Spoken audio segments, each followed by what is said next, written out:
미국과 중국의 관세 전쟁이 격화되고 있습니다. 도널드 트럼프 미국 대통령은 중국에 대한 추가 관세를 기존 34%에서 84%로 높이는 행정명령에 서명했고 발효됐습니다. 이에 대응해서 중국도 미국산 수입품에 대한 추가 관세율을 84%로 상향한다고 발표했습니다. 이러한 두 나라의 충돌로 인해 한국과 일본 등 아시아 주요국의 증시가 급락했으며 코스피는 1년 5개월 만에 2,300선이 무너졌습니다. 또한 원달러 환율은 금융위기 이후 최고치를 기록했습니다.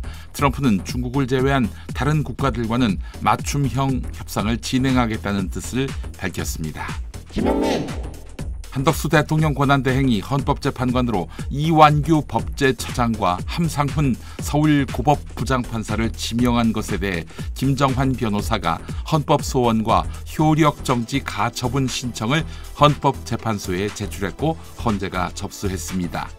김정환 변호사는 대통령 권한대행의 이러한 지명이 헌법이 정한 법관에 의한 재판받을 권리를 침해한다고 주장했습니다. 헌재는 효력정지 가처분 신청을 신속히 심리할 것으로 예상되며 문영배 헌재소장 직무대행과 이미선 재판관의 임기가 18일에 종료되기 때문에 긴급성이 높습니다. 법조계에서는 헌재가 빠른 결정을 내릴 가능성이 높다고 보고 있습니다. 김영민 대통령 경호처 직원들이 김성훈 차장과 이광우 경호본부장의 사퇴를 요구하는 연판장을 돌리고 있습니다. 경호처 창설 62년 만에 처음 있는 일인데요. 윤석열 파면 이후에도 두 사람이 자리를 지키고 있는 데 대한 반발입니다. 연판장에는 김성훈과 이광우가 경호처를 사조직화하고 불법 행위를 저질렀다는 비판이 담겨 있습니다. 김성훈은 사퇴 의사가 없음을 밝히고 있는데 일부 직원들은 그가 경찰 조사에서 부적절한 진술을 했다고 비판하고 있습니다. 중간 간부인 부장급 직원들까지 700여 명의 경호처 직원 중 상당수가 연판장에 서명했다고 합니다. 김영민 도널드 트럼프 미국 대통령은 지난 8일 밤 한덕수 대통령 권한대행과의 첫 통화에서 한 대행의 대선 출마 의향을 직접 물었습니다. 한덕수 대행은 여러 요구와 상황이 있어 고민 중이며 결정된 것은 없다, 이런 취지로 답했다고 합니다. 의향이 없다는 말을 안 했네요. 트럼프 대통령이 한국 정치권의 최근 이슈를 빠르게 인지하고 언급한 것은 이례적이고 미국이 한국의 정치 상황에 높은 관심을 갖고 있음을 보여줍니다. 통화에서 한덕수 대행은 조선, 액화, 천연가스, LNG, 무역균형 등 3대 분야에서 미국과의 협력 의지를 강조했습니다.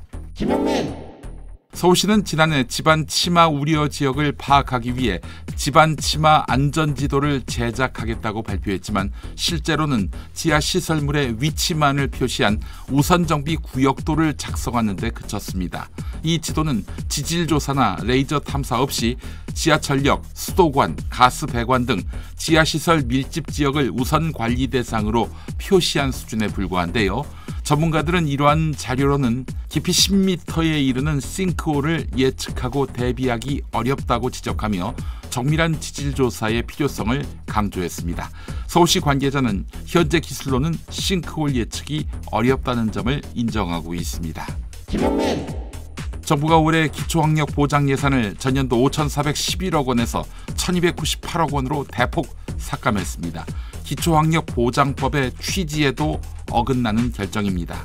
교육부는 코로나19로 인해서 증가했던 예산이 세수 감소로 줄어든 것이라고 설명했지만 국가 시책 사업 중 기초학력 보장 예산의 비중이 2023년 39.1%에서 올해 13.91%로 감소한 점을 고려하면 정책 우선순위에서 밀려난 것으로 보입니다.